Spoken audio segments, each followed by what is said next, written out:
Gabe Simon, would you lead us in the Pledge of Allegiance? Oh, sure will. All right, Thank you. let's do it. Please stand. Salute. Pledge. I pledge allegiance to the flag of the United States of America and to the republic for which it stands, one nation, under God, indivisible, with liberty and justice for all. Thank you, President Rivera. All right, thank you very much. Nice one. Thank you very much. And like I said, welcome everybody. We have our meeting norms, and we need the adoption of the agenda. Move to adopt. All right, and we have a Second. second. Thank you. And all in favor, say Aye. aye. Okay, all right. Any opposed? No? Okay, all right, we'll move on here. Report of action taken in closed session. And let me see here. And the administration requests taking action on the recommendation for an expulsion for the following student, 21-22-24. And do I hear a motion on that? So moved. So moved, okay, trustee Salinas. And A second. second, okay, good. All in favor? Aye. Okay. Any opposed? Any abstentions? Okay, we'll get going on this, thank you very much. Okay, what we have now is the student board representatives from Washington Middle School. We have, hopefully, this is up to date, Bella Perez, if I pronounce it right, Bella Perez Moncada and Cassandra Martinez. Both of you here? All right, Cassandra, thank you. Miss- Hello, my name is Bella Perez Moncada. I am the ASB president at Washington Middle School. Hello, my name is Cassandra Martinez, and I am the ASB Vice President at Washington Middle School. In the past 4 months, we have accomplished many academic events for students and staff. The LPAC testing started February 1st, and students are focused. February 11th, we celebrated all students who met their AR goal with an AR-free dress. Back in January the 25th, we had our school-wide professional development. Teachers participated in sharing best practices with short-term independent study. Teachers also participated in a self-care training provided by Monterey County Behavioral Health. Professional learning communities have been focusing on a common formative assessment. All PLCs analyze data identifying areas of student strength and areas of growth. PE classes have had a few fun events in the past couple of months. They had the turkey trot and a candy cane relay. We had a ribbon-cutting ceremony for the Applied Technology Career Exploration class, now being offered at Washington Middle School. There were administrators and teachers from Stockton to San Luis Obispo looking at what we have implemented. Many of you were in the attendance, as well as a representative from Paxton Patterson, the company that put the class together. We had 12 working models. The models are the following: alternative energy, computer graphics, and game design, digital manufacturing, environment and ecology and dentistry, and sports medicine. The pictures showcase medicine, robotics, and veterinary medicine. Wildcards are part of the PBIS program and are similar to the students of the month. Each teacher can select one student from each class every month that is a good example of our school values, being safe, respectful, and responsible. There were 160 students WOWed in January. At Washington Middle School, when you get WOWed, you get a WOW certificate, a free dress, bracelet, and invited to the ice cream sundae party. Students complete the Bronco check-in form every Monday morning during the first period class. The data gathered from the form helps our counselors identify the trend for the needs of students. Our Bronco Barn wellness team members check in with students who request check-in. The form has generated over 16,000 responses. The Bronco Barn served over 250 students from the Bronco check-in form. Our Bronco Barn wellness team members checked in with our 900 students during fall 2021.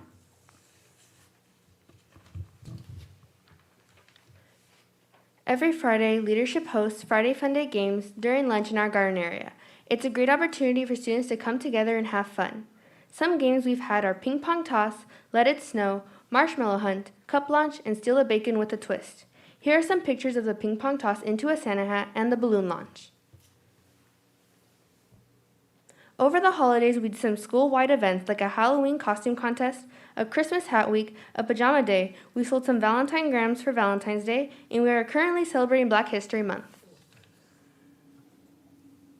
These past couple of months, we did some very sweet acts of kindness, like making peanut butter and jelly sandwiches for people who need them.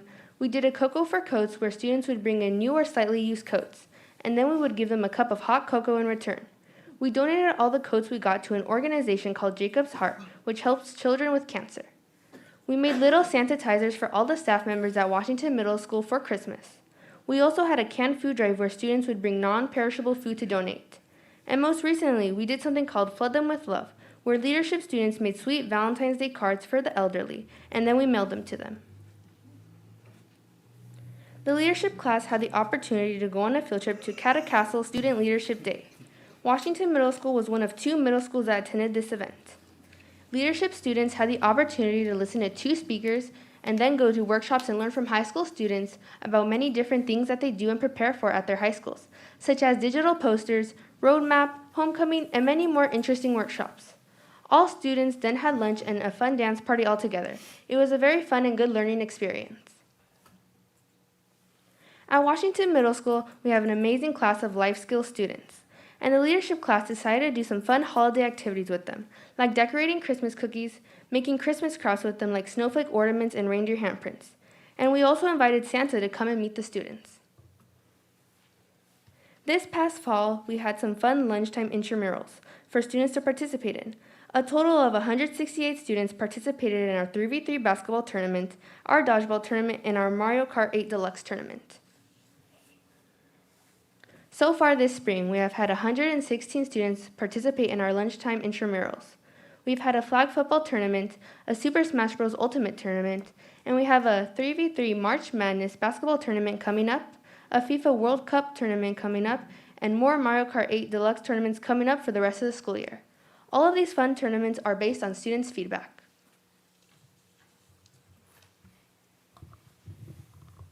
Washington Middle School has amazing student athletes. This past fall, we had our 8th grade and 7th grade soccer team. This past winter, we had our 7th grade and 8th grade boys basketball team and our 7th and 8th grade girls basketball team. This spring, we will have 7th and 8th grade girls soccer team, our track and field team, and our wrestling team. In November, we had our 50th annual turkey trot. Our 7th grade winners were Tyler Ramirez with a time of 7:09 and Vincent Ortez with a time of 5:57. Our 8th grade girls winners were Jennifer Montez with a time of 6:32 and Hector Sanchez with a time of 5:56. All of our turkey trot winners received a custom t-shirt, a pie, and a turkey. Thank you for listening. That was our Washington Middle School presentation. Thank you. Thank you.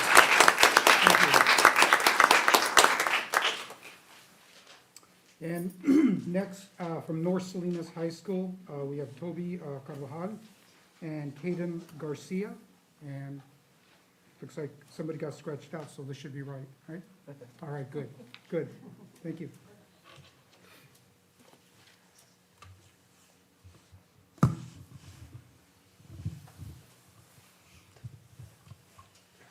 Hi, I'm Toby Carvajal, and I'm the ASB president. Hi, and I'm Kaden Garcia, junior class president. Good evening, school board members, Superintendent Dan Burns, and our entire Salinas community. This evening, we're going to show you North Salinas High School through the lens of a Viking. We have a lot of amazing things happening on our campus. Let's start with Black History Month. One of the reasons Black History Month exists in the first place is because Black Americans have long been a marginalized group. Every day for the month of February, we dedicate our daily announcements to honoring the exceptional contributions made by Black Americans. We don't just celebrate Black History Month. We confront the past and the present injustices. At North Salinas High School, we started a new tradition. At the end of each semester, teachers have asked students to submit names. Teachers were asked to submit names of students who embody the Viking Creed. That is, students who never give up, stay focused, honor themselves and others, and stay positive. We had over 700 names submitted, and students were also invited to submit the names of teachers who supported them to be successful. The names then became part of a raffle drawing where winners were announced on each daily bulletin, and ASB delivered them prizes. Our Mecha Club, led by our fantastic ELD teacher, Mr. Cano, and Ms. Guzman, made posters of support for all of our students taking the English language proficiency test that is currently taking place at our school. Vikings are grateful to the district for responding to our request to have more water available on campus. We have new water dispensers throughout the campus and have received the gift of our very own Viking water bottles. Additionally, staff is very appreciative to Mr. Burns and the cabinet for providing breakfast to recognize the efforts of successfully getting through the challenges of COVID. Our Vikings are celebrating Future Farmers of America this week. Students are working together and preparing for leadership and careers in the science, business, and technology of agriculture. We have some great news about our school climate.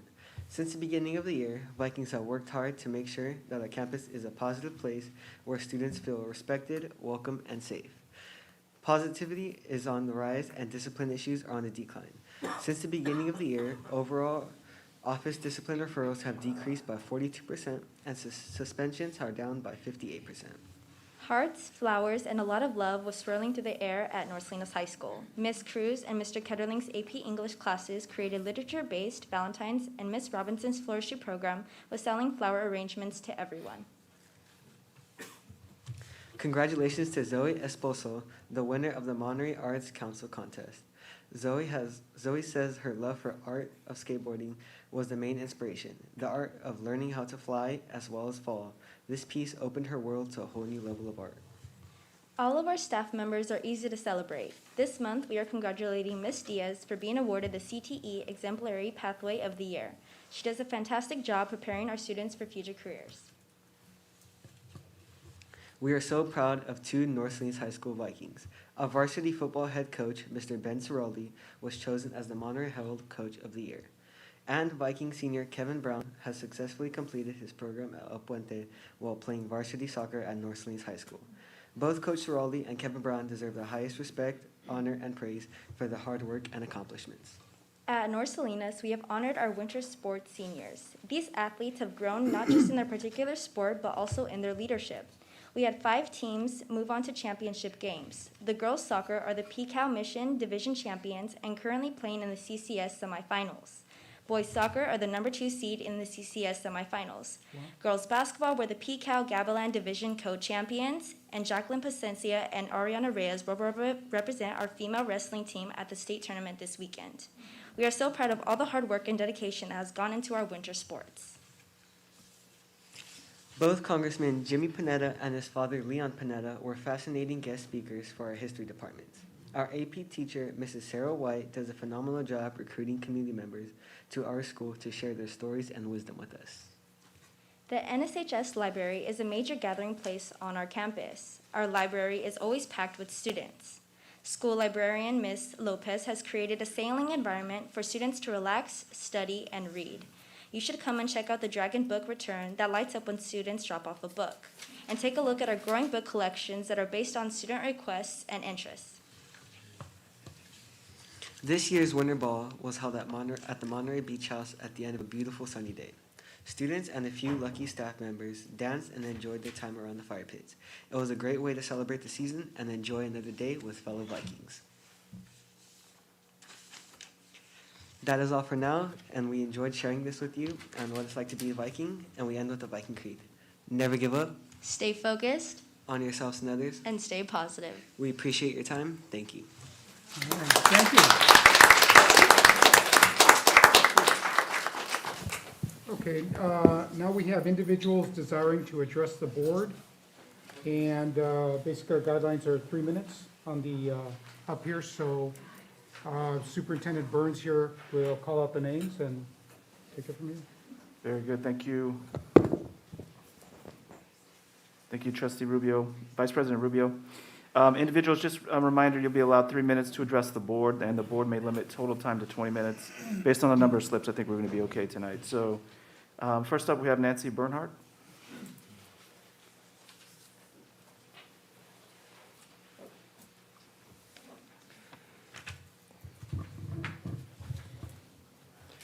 Good evening to all of you. My name is Nancy Bernhard. I'm a retired teacher with the district, and for many years I ran 2 highly successful theater programs, first at North High and then at Salinas High, and due mostly mostly to the fact that I had spaces, and that's what I'm here to talk about. So this is what theater education provides for students. Now, granted, most of them don't go into the theater as a profession, but theater students are among the most marketable around because of their skill sets. Theater students know how to collaborate, they know time management, they know resource management, they know the importance of keeping to deadlines, they know how to team build, and they know teamwork.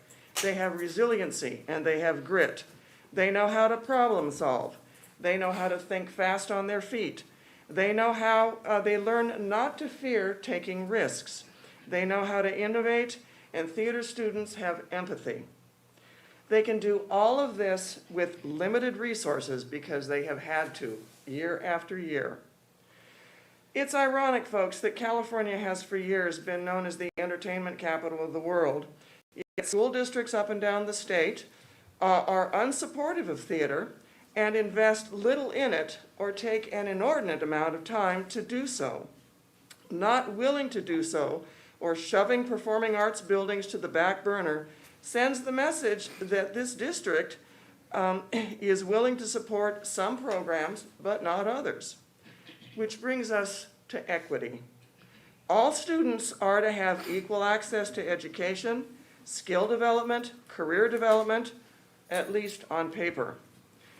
Are athletes called upon to practice and play without fields and proper equipment? Hardly. Their programs tend to be decently funded as well. So why are theater, music, and dance students so often called upon to rehearse and even perform in a classroom or the gym, if it's available? And why doesn't equitable funding seem to be accessible to them as well? Folks, there is hardly a better example of STEM or STEAM than in the mounting of a play. Math and science are used in set and lighting design. Actors immerse themselves in language and analysis in order to bring characters alive. Rancho San Juan deserves its own performing arts space, where art students can develop their skills to their fullest potential and present them to the community. I'll close with a personal anecdote. 12 years ago, I took students to perform at the very prestigious American High School Theatre Festival in Edinburgh, Scotland. In one scene, the students came flying in as children at a birthday party. As one girl dove for her chair, it tipped over and a leg snapped off. They carried on as if the incident was planned. They had to. The host then instructed them to go off stage and to re-enter. May I finish? You almost done? Yes.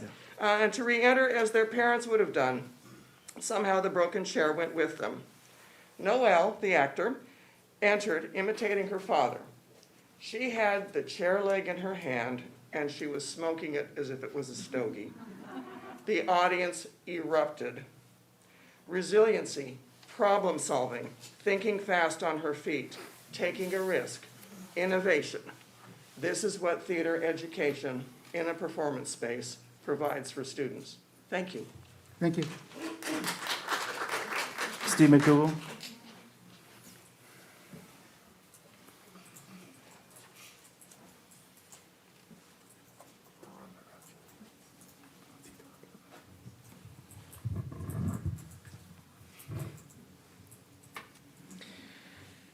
This is about administrators at one of your middle schools. The number one responsibility of a campus administrator is student and staff safety. On September 20th, SVFT met with an intern teacher who, along with a number of her students, were afraid of a 14-year-old student. The teacher shared that her students were afraid of and did not want to sit near this student due to behaviors, including but not limited to hacking into district email accounts and sending extremely disturbing emails to others. The teacher also shared that the student swung a Chromebook device at the back of that teacher's head so hard that her hair waved across the front of her face with student witnesses. The probationary intern teacher sent an email to the assistant principal about these serious behaviors. No response, no action, nothing. We also discovered there was an incident with another teacher there. After noticing a picture of her daughter on the desk, the same student that he wanted to, I'm going to substitute a word since we have students here tonight, fire truck her daughter.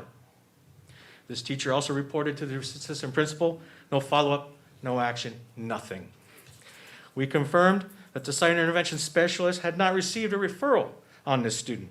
We decided, I guess mistakenly, to give the principal an opportunity to intervene, not only with the student, but the underperforming assistant principal as well. We met with the principal for about 15 minutes, confirmed with the principal that nothing had been done with the student, and before departing, asked the principal, when you confirm that the assistant principal did nothing, what are you going to do about it? Because if you don't, we will. The principal was unclear about the query, so it was repeated again, much more slowly and clearly, in order for the principal to understand. It was also shared with the staff, including those with experience, was also shared, do not know how to submit discipline infractions to the administration. The principal became very defensive at that point. After we left that brief meeting, here's what the principal did do. First, that same day, pulled one of the teachers out of her room and asked the following questions. These are the teacher's own words. I was a bit taken back by her questions. She was asking about how I report incident and if I had notified about discipline. She seemed upset with me. During lunch, I went to talk to 2 other seasoned teachers, and both teachers had no clue that referrals are to be completed electronically, and are a bit upset that we have not been taught expectations on how to put referrals into the information system. There's a breakdown of communication from top down that needs to be dealt with on our campus. And lastly, she said, we are concerned because it has been campus culture to cover up discipline issues rather than dealing with them. Note that it was not until the union reported this student's behaviors did the administration do anything at all to bother to intervene with this student in any way whatsoever. Second, the principal also filed a complaint against one of the SBFT messengers in an attempt to kill the messenger. Just late last week, we found out the same assistant principal blew off a teacher's evaluation this year to the point that is now postponed to next year. Number 2 responsibility, improving instruction. Neither one of those are priorities, apparently. The principal is unable to kill the messenger, as you now know, and clearly did not take advantage of the opportunity to intervene with the underperforming assistant principal. So when you confirm that of what has been shared is factual and true, what are you as a board going to do about these underperforming employees? Because if you don't, we will. Thank you for listening. Thank you. Nevaeh, do you want to speak? Nevaeh Drummer.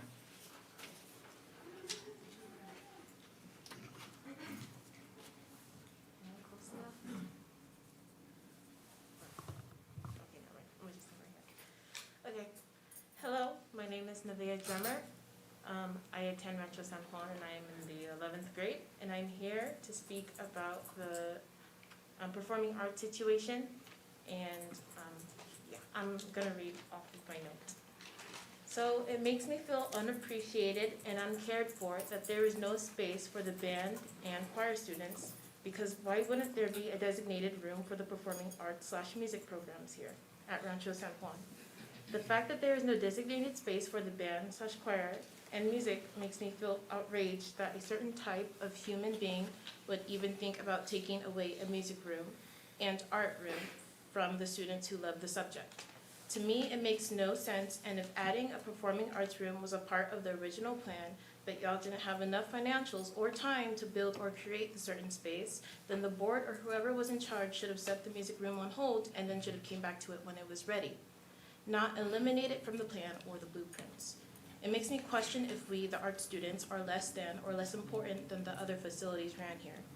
Having a designated performance space would make band and choir better because we'd have the materials and supplies that we would need to improve our skills and how we operate as a class. It would especially make things easier for our wonderful choir teacher, Miss Lassen, and will make her job a bit easier too.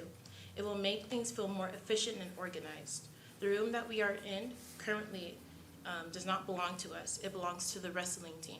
It is also stuffy too, due to the body heat that comes from all the students. And it is for the wrestling team. We can't do much with a room that doesn't even belong to us. Not having any room for our arts is bad for band, choir, theater, dance, etc., because it makes us feel like we are not a main or top priority to the board. If all the other middle schools and high schools in Salinas are able to have a designated area for their music programs, then we as a school in the SUHSD district should have one too. Just because our school is the newest and is still being worked on doesn't mean that we do not have needs or that our needs aren't just as important as everyone else's. Now, I would love if the board reconsidered their choice of actions and added the plan of RSJ stage and music room back to its establishment plans. Please give the performing arts students what they need: a comfortable space to enjoy learning about the educational benefits of taking a music class or performing arts class, and give us something, and at least give us something, and be considerate of all RSJ students. Actions do speak louder than words. Thank you. Thank you. So Patrice Parks.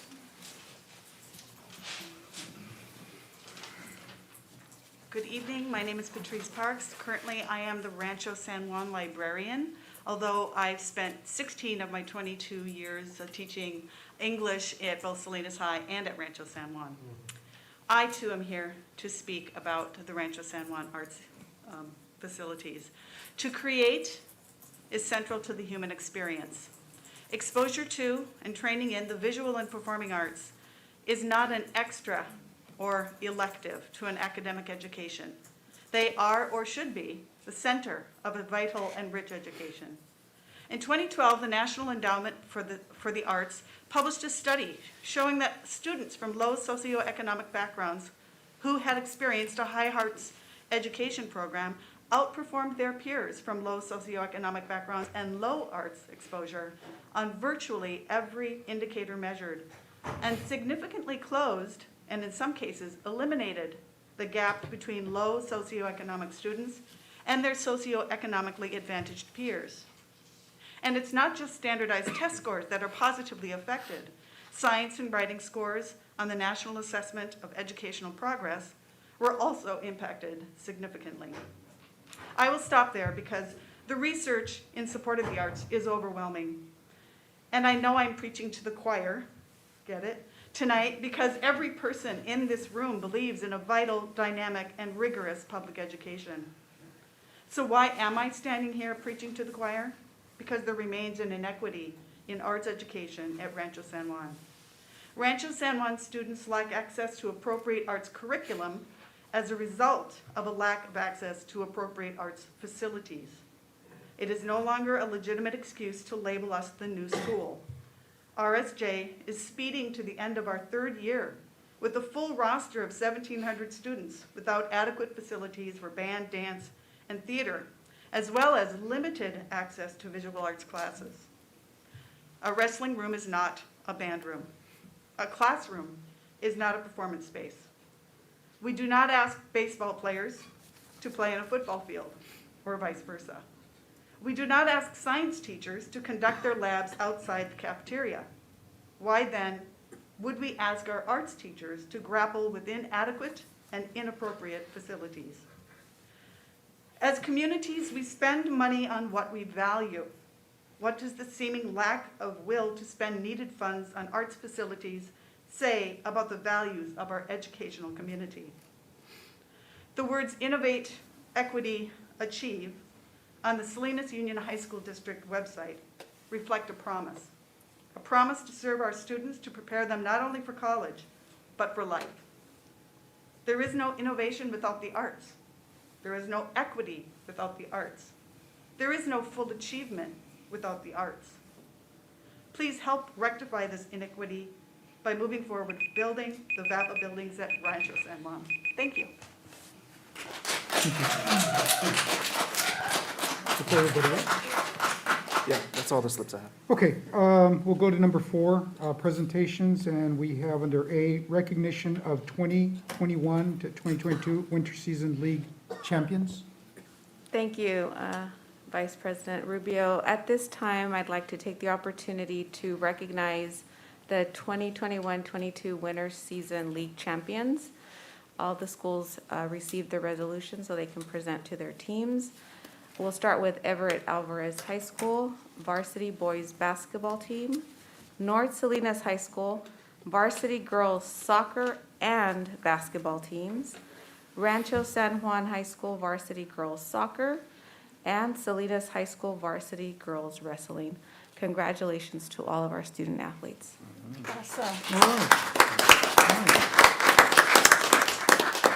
Okay, and our next presentation is B under B, 2020-21 2021 Financial Audit Report, Measure B Financial and Performance Audit Report, and Measure M Financial and Performance Audit Report.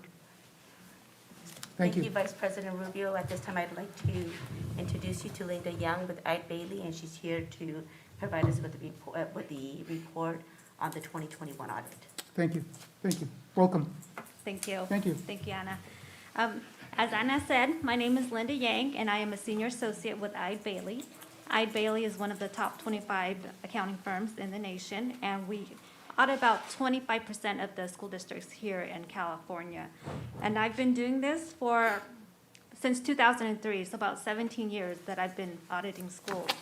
And tonight, I put together a short little PowerPoint to go over the audit report with you guys. I find it much easier to follow along with than flipping through the audit report.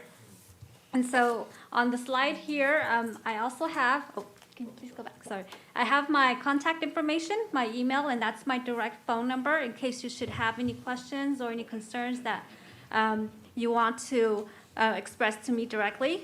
So you could just write that down or ask Anna and she could provide that to you.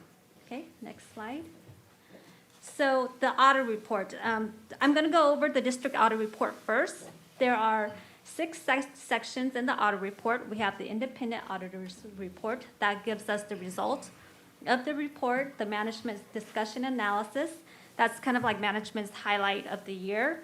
The financial statements, the required supplementary information, and that section includes information that's required by accounting and auditing standards.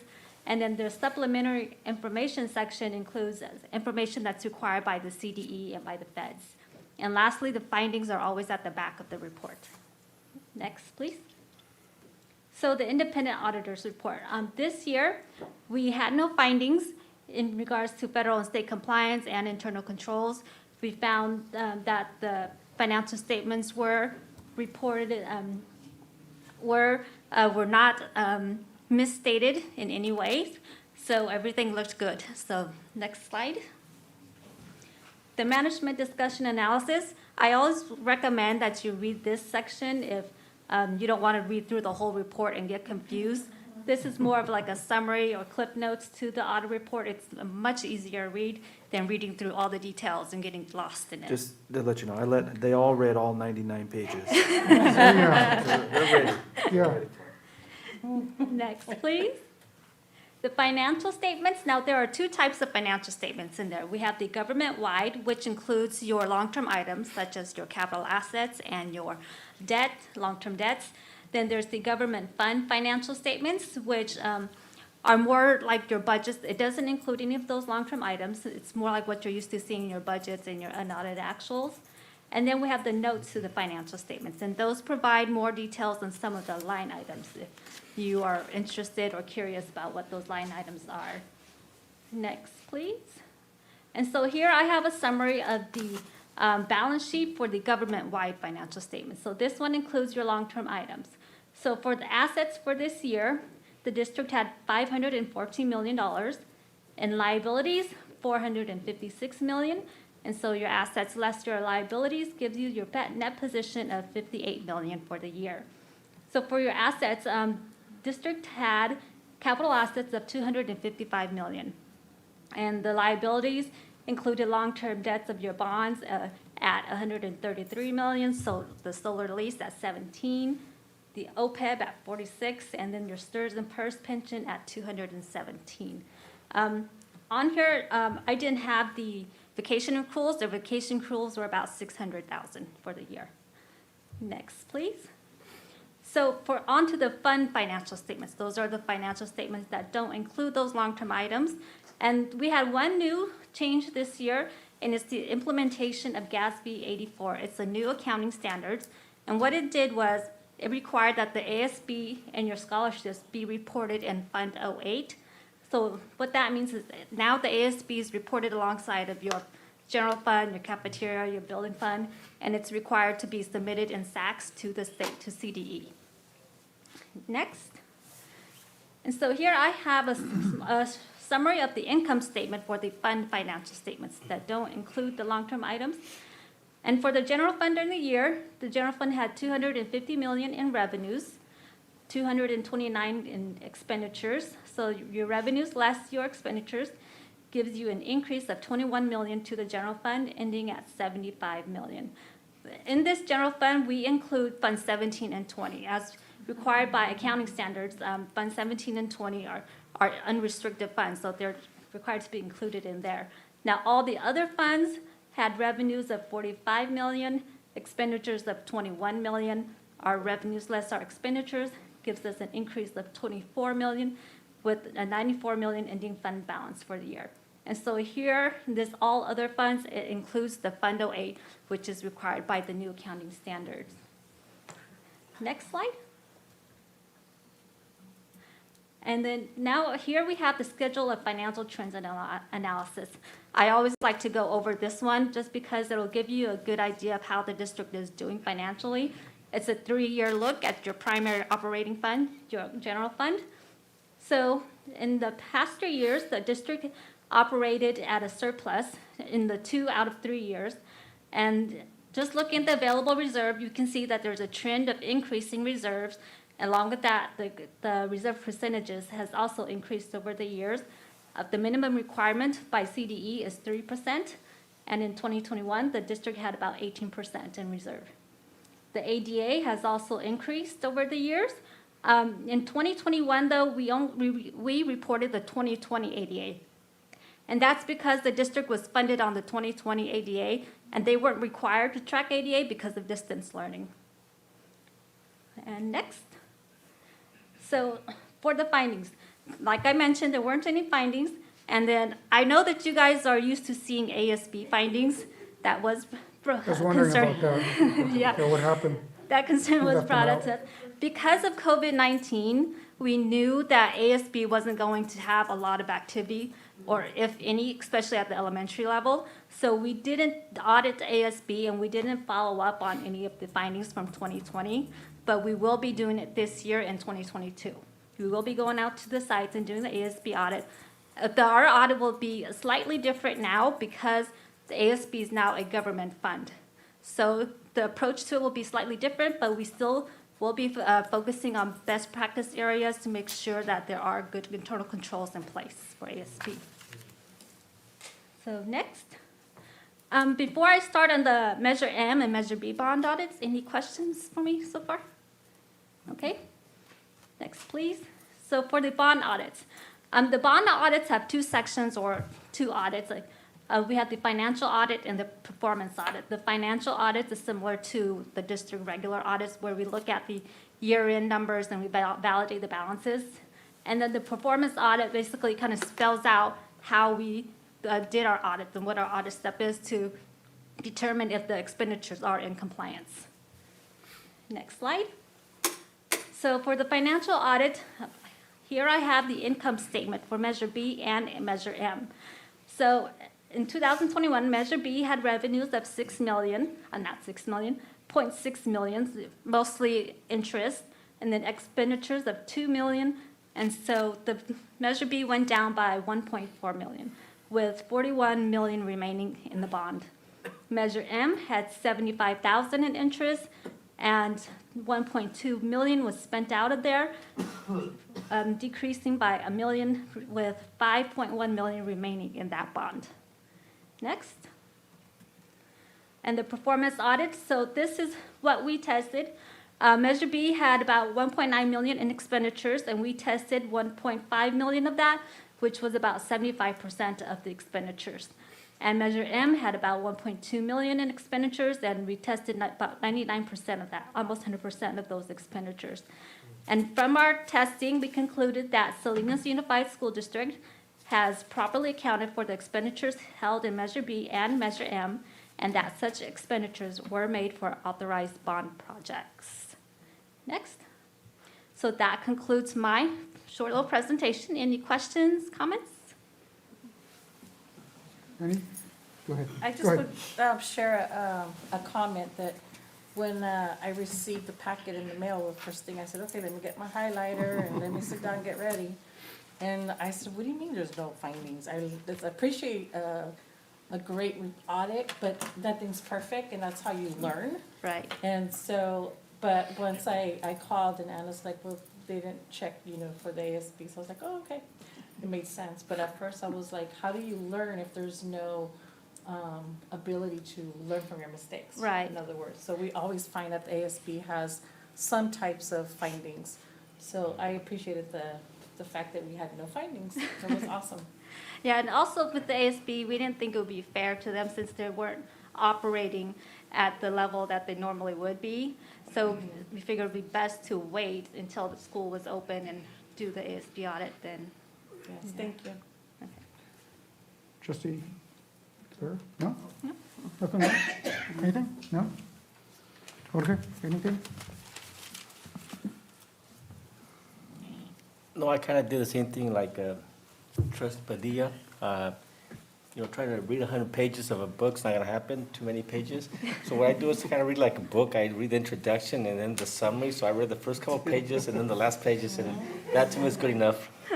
Yeah, that's what most people do, go straight to the back. Yeah, the cliff notes. Trustee Rojas, you don't get AR points for that. Yeah. I just had just a quick comment. You said Fund 8 now, is it designated its own number, or is it? I don't remember all the funds. I know Fund 17, I heard that about a million times, but it's its own number? Correct, so it's its own fund. So Fund 08 is strictly for ASB activity. I got it. Okay, so we see that. Okay, good. Yep. All right, well, if nobody else has any questions, I'll move on here. Anybody else? No? Very good, Okay. thank you. Thank All you, right, well, Linda. thank you very, very much for that. Thank you. Okay, district communications, employee organizations. We have anybody from CSEA tonight? Anybody at all? So Lucy Vega sent you all an email. Okay, take a look at that, all right. Do we have some representative from SVFT? Like to come up?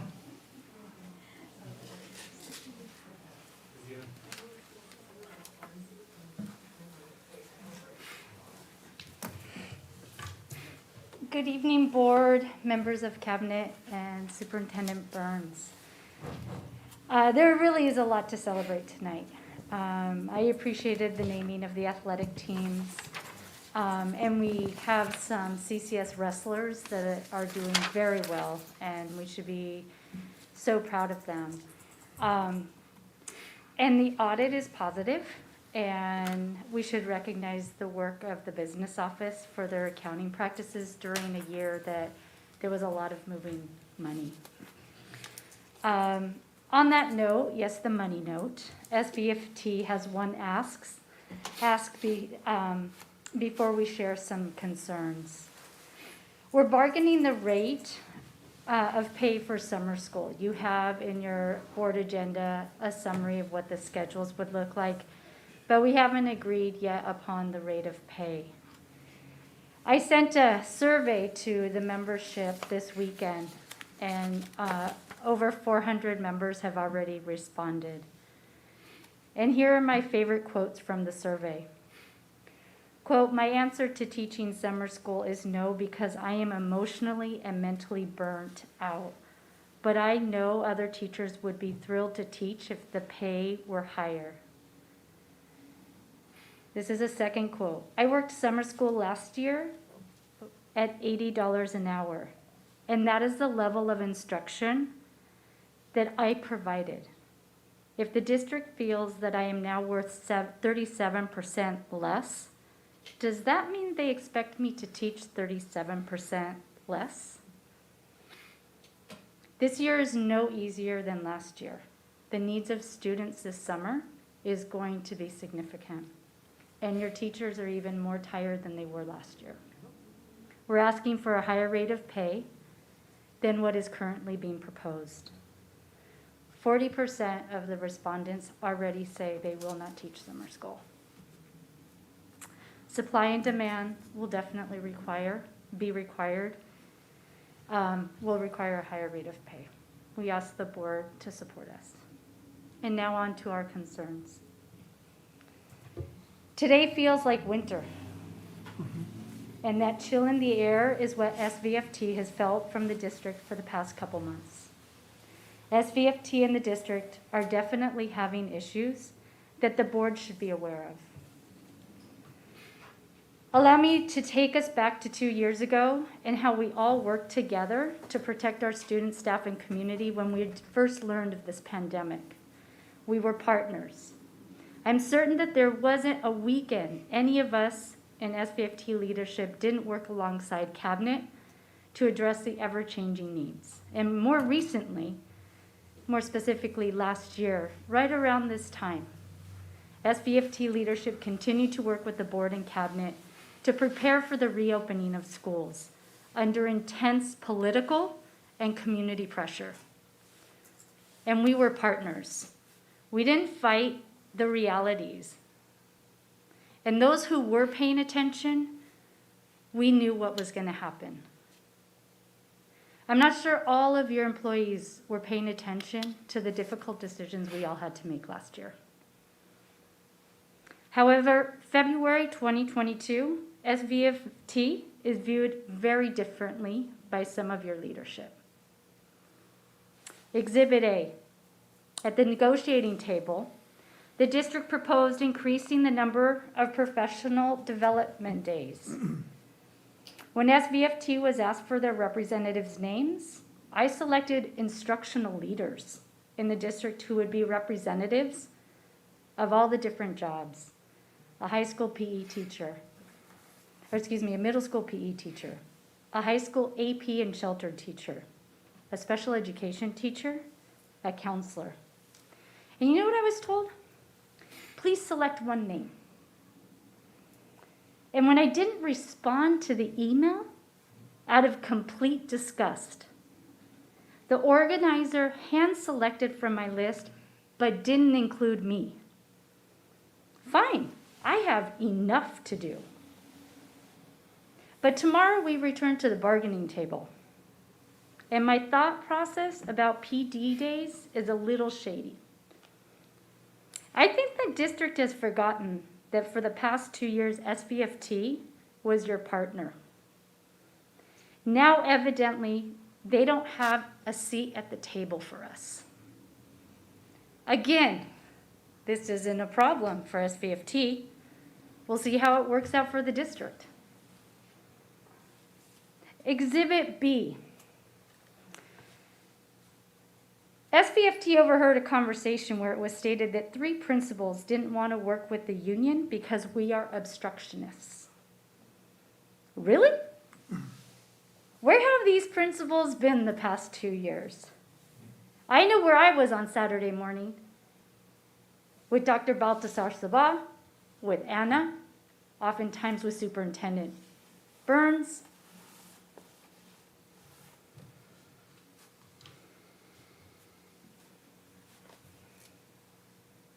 We've been working with Cabinet to solve issues before they become big problems.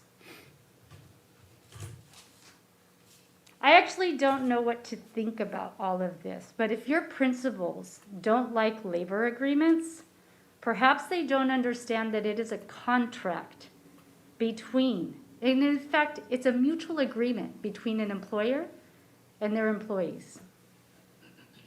If your principals view SVFT as obstructionists, I question their ability to lead when we are all facing conflict. Do they not see that we have bigger issues and challenges, and together we can solve them? SVFT consistently comes to the table to find solution and strategically plan. I would say Friday with the business office, today with Dr. Baltasar Sabah, again today with Dr. Simon, Ms. Aguian, and Dr. Baltasar Sabah. Student learning is a priority for SVFT. One last note. I haven't talked about special education in a very, very long time, but SVFT is very concerned. The Student Support Services, that's their office, it's called the SSS. is an office that needs to work on their communication and recognize that any employee who works with special education is running 100 miles an hour and cannot take on more work. Stop asking them to do more. Your psychologists, your speech and language therapists. I screwed that up, speech and language pathologists. Maybe I need to go see one of them. And your case carriers. Stop. Retaining employees will require that we make them feel valued and supported. Look at your board packet tonight. You already have 2 special education teachers leaving the district. One for retirement, the other a resignation, and I know of 2 more. There are 3 months of school left, and the chill needs to warm. Otherwise, your special education staff is exhausted, and they do not feel supported. Value your employees. Listen to their concerns because they are tired. Thank you for your support, board. Thank you. Now we move on to board members and correspondence committee reports, and we'll start with Trustee Padilla-Salzberg. I have nothing to report tonight. Trustee. I have nothing to report tonight. I have something tonight. Very good. All right. All right. I went to the Washington Middle School grand opening of the Career Ready Lab, and it was really nice to see go into a classroom where kids are in 2 and 3 in a group, and they're all like on the computer doing something, the whole class. So I really recommend for all the board, if you do get a chance to go to Washington, go see that lab. And it's 6 sections of it, so which is really nice. All right. Anything else? No. No, that's it. Trustee Rojas? Just want to say I'm very proud of our student athletes, our high schools winning championships. What a wish we had them present here just to congratulate them or give them some kind of certificate acknowledging their victory. The other kind of concern that I have is, we're all together in this in the partnership.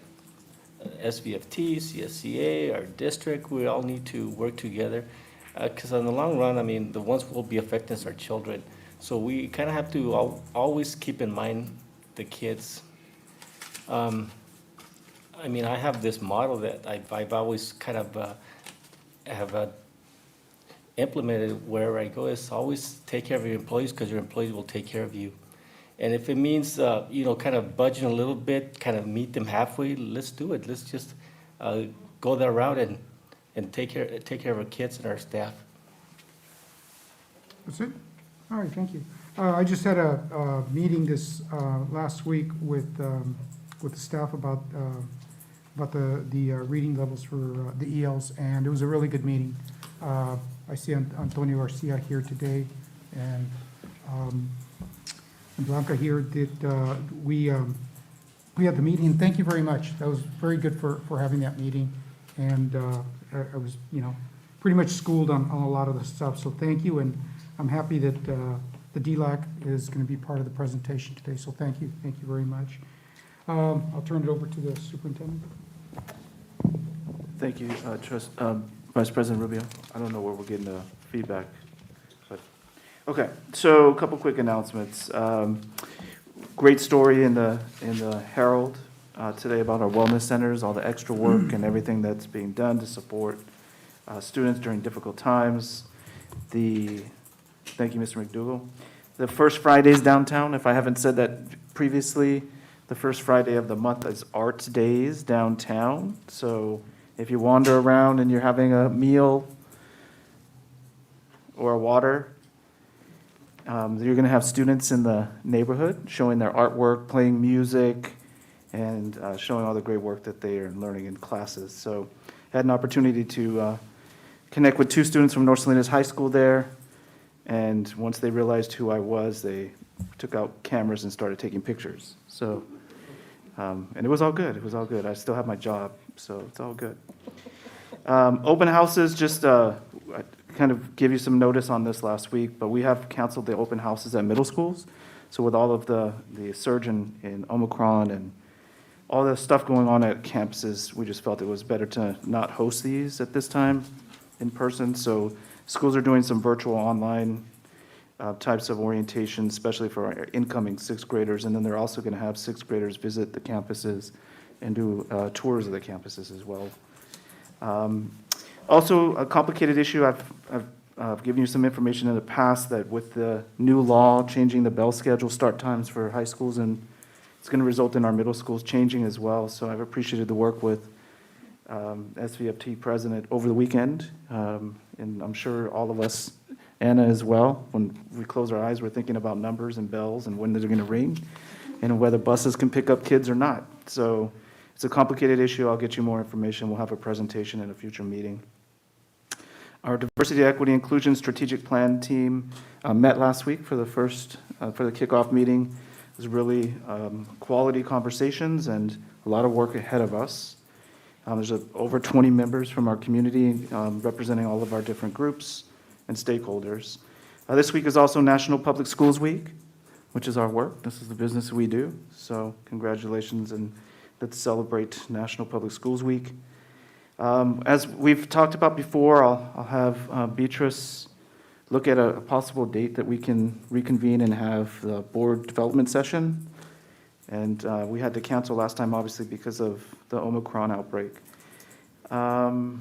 We have some videos that will be coming in the next week to 10 days for our CTE exemplars from our Career Tech Ed program, so be on the lookout for those. There were many student letters from Rancho San Juan High School submitted to you, so take a look at those when you go. I've also reached out to the principal today and offered to go out and speak with the teacher and students and share ideas more.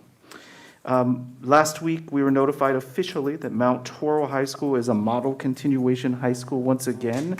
That's a big celebration. One of only 17, I believe, schools this year that were recertified as model schools. So congratulations to the staff at Mount Toro High School and the leadership. That's not an easy process. It's like a WASC process, accreditation process, and on top of that, they want to see results as well. Also wanted to share that in meeting with the governance committee, we talked about restructuring of this agenda for future meetings and structuring the agenda so that it will be reorganized to have programs and services be a standing item, business be a standing item, and human resources be a standing item, and administration being a standing item. And in each of those areas, the agenda topics will be indicated with an I for information or A for action. So we'll be doing them as we go through each of those sections.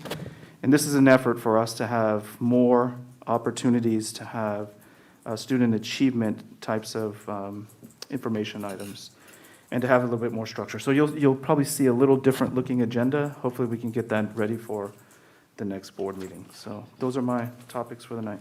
All right, Mr. thank you. Burns, I'm sorry. Oh. Did you want to congratulate our students who will be getting awarded You have the 2 minutes.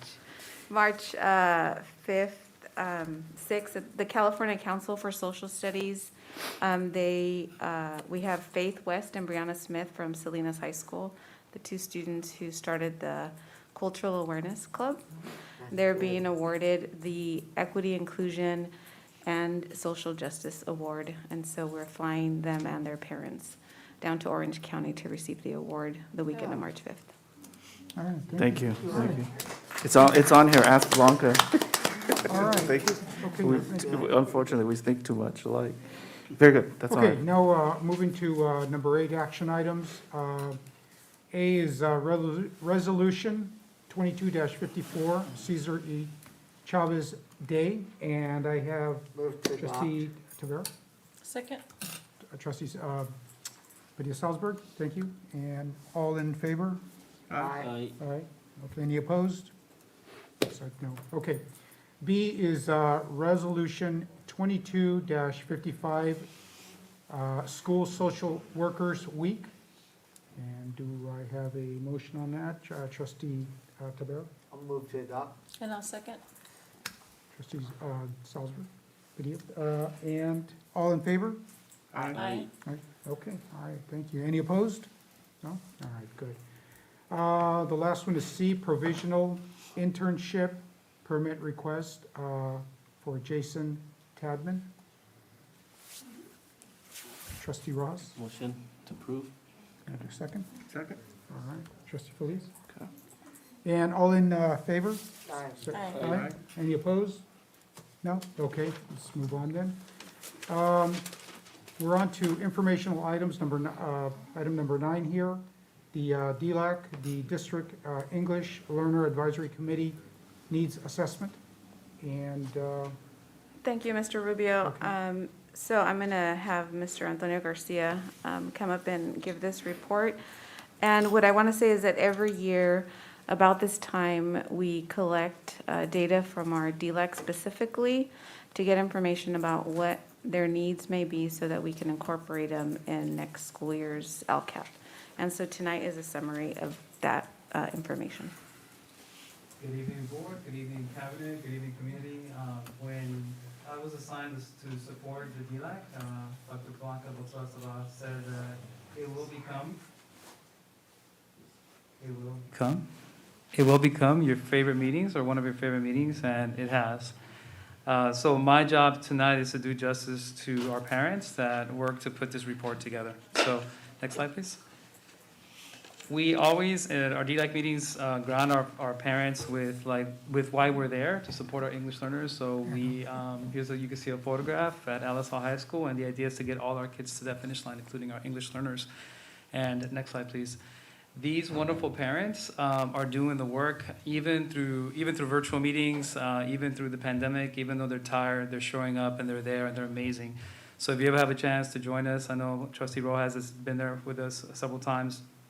They are an amazing group of parents. This class of DLAC representatives are special. Except for one parent, they're all new. So when we're in meetings, they're definitely from the standpoint of very eager to learn like everything there is about the EO master plan, everything there is to learn about supporting the EO parents at their school site. At this meeting, the community liaison, I want to also acknowledge them and give them thanks because they show up to the DLAC as well to support their parents, and they've been a tremendous asset. So I just want to shout out our community liaisons as well. Next slide, please. Here you can see the template that we use to gather their input. You can see that there's a focus on communication. What can we do to better support communication? What can we do to support students academically? Communication at the site level, and also supporting our parents with understanding a different educational system than oftentimes they're used to from their original country of origin. Next slide, please. I know that all of you have read the report, so I won't read everything to you. I'll just give a few highlights and then stand by for questions that you might have.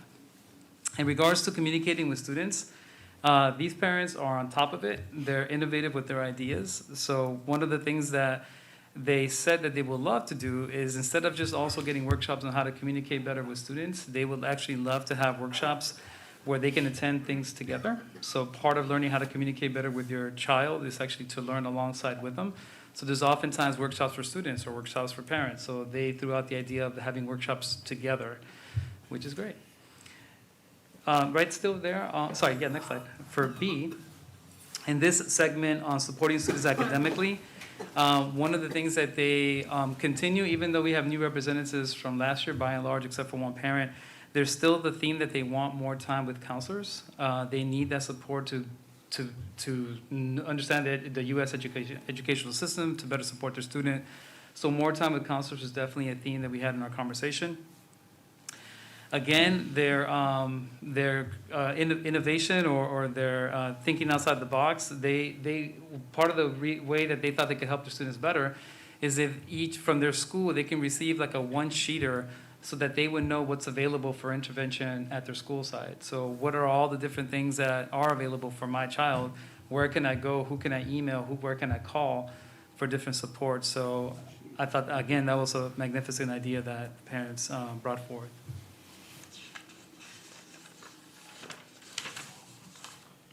In the segment for communication with staff, again, they would like to see on a school website, one idea that they put forth, a real clear-cut directory for all of the key support staff. In this case, in regards to English learners, but I would imagine, all key support staff. We have access to a directory as staff to know where to go to for different people, but parents would not necessarily, so they wanted just to make it really easy on the website to be able to contact key staff that can support them. The other thing that they said too is that one of the things that parents can respond to, just like students respond to incentives, parents could also respond to incentives if they were incentivized to come on campus. And I don't know whether that's school swag or, we can get creative with what that might be, but they wanted me to let you know that they would appreciate some incentives for coming on campus. And the final mandatory category that we report on, again, is on their understanding of the U.S. educational system. They would like more support to know where their English learners are in regards to the progress on the 4 to 6 year graduation plans. Excuse me. So again, that kind of directs back to this idea of spending more time with counselors. And this is connected to the EO roadmap, where districts are encouraged to find a way to get more of the parent voice and their backgrounds into the school. So as opposed to just simply only learning, on top of learning the U.S. educational system, they actually see themselves as assets to the school community, where they can actually share what the educational system is from their country of origin, to even do a compare and contrast so that multiple people can be educated in different ways for public education. And finally, we always leave a space that's just for anything else on their mind, so this is not one of the 4 categories. And they recommend that sites include how that all plans should have a clear plan for how they will be involving their students' home culture and language into the school. Again, going back to the roadmap. So they would like to hear a specific plan from all our schools about how their language, where they're coming from, matters and is part of the school community. And finally, they also see the issues with social media, with cyber safety, and then there is a deficit there. I think all of us can nod our heads there with the learning that we can do with how to support students and catching up with what they understand when it comes to social media and cyber safety.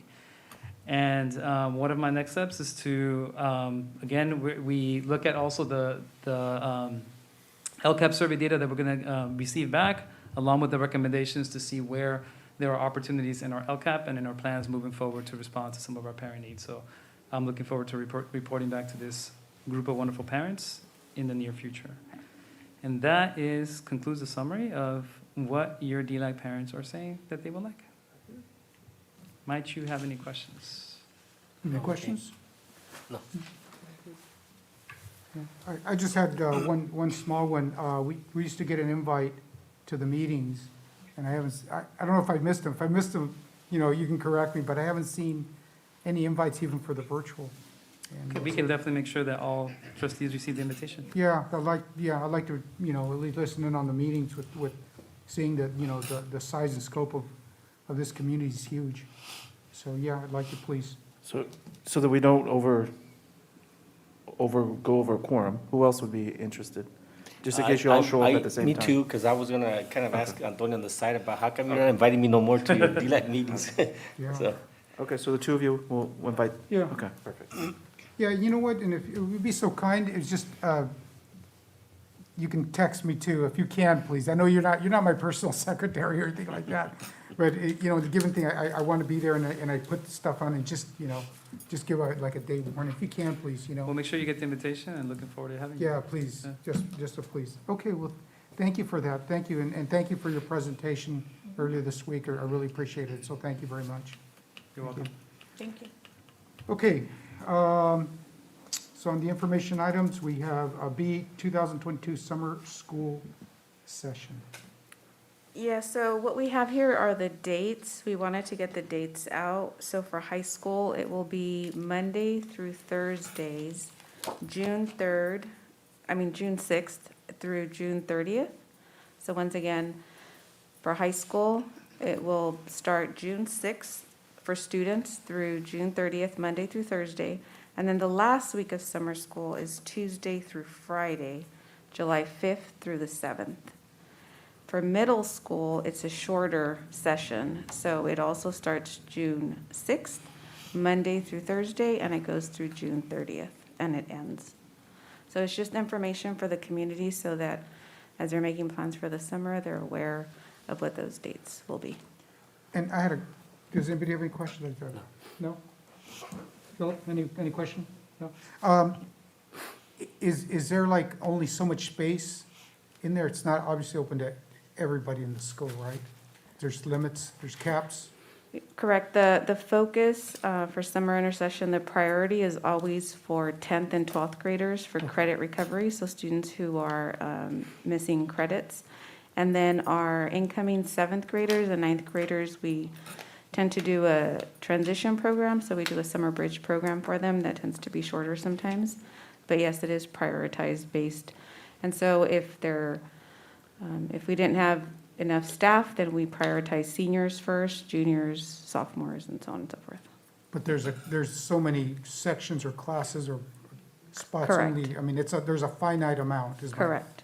Okay, any idea how many students we'll be able to handle? Well, it depends on the staff that we get. Usually our summer schools can range from as small as 400 students at a site to as large as 1,800. Okay, so that's based on the availability of, It's students who need it, and Yeah. then obviously last year and this year it'll be on the availability of staffing. So, yeah. okay, all right, well, thank you very much. C is first reading of Board Policy 5145.12, search and seizure. And Any questions? any questions on that? Did you want to talk about it or not? It's just a minor update to the Okay. policy there was a legal challenge to whether or not handheld metal detectors could be used for screening purposes. And based on that case, they can be used. So this is put back in the policy that they can be used for that. Okay. All right, let me go to D now. First reading of Board Policy 6158.1, independent study to implement Assembly Bill 130 and Assembly Bill 167. And I don't know what the 92021 in parentheses means, but I'll read that. So this update is so in the fall, we brought an update because of Assembly Bill 130, and then there was a subsequent bill, AB 167, so this basically updates what the law has in place. Okay, any questions from anybody? No. No? Okay. All right, I'm going to move on to E, first reading of Board Policy 9150, student board members. I think we talked about that a little bit in leadership. Yes, so this one is updating because of Assembly Bill 824, which specifies under which circumstances the governing board may adjust the term of a student board member. And also wanted to bring it forth as if you recall, pre-COVID, we were getting ready to launch our protocols. We had adopted a board policy and admin regs and a process to include a student board member, and then that kind of stopped. So now we are relaunching that effort, and so we will be getting applications out to the sites so that students may apply, and so that we can start the process and have a student board member for the 22-23 school year. Does anybody have any questions? No. I had a question. When do you anticipate seating this person? And then, or when you start the process, are we going to interview them like we do? So there's a written process, Yeah. and the interview goes through the superintendent. Okay. And the board. Yeah. And the board, And the is it board gonna be leadership. in It's open- not an open session. Not an open session? No, it's yeah. Okay, it's in closed session? No, it's not a quorum of the board. Okay. So I'll talk to board leadership about one or two people representing the board to meet with me and the students. Okay. And we'll select a student. Okay. And I am meeting with the activities directors next week, so we'll get the applications out. The applications will be due the middle of May, and then we'll continue with the process. Okay, all right. Okay, well, thank you. And now we are moving on to consent items. I'm sorry, F, my apologies. Okay, F, thank you for that. First reading of Board Bylaw 9320, meeting and notices.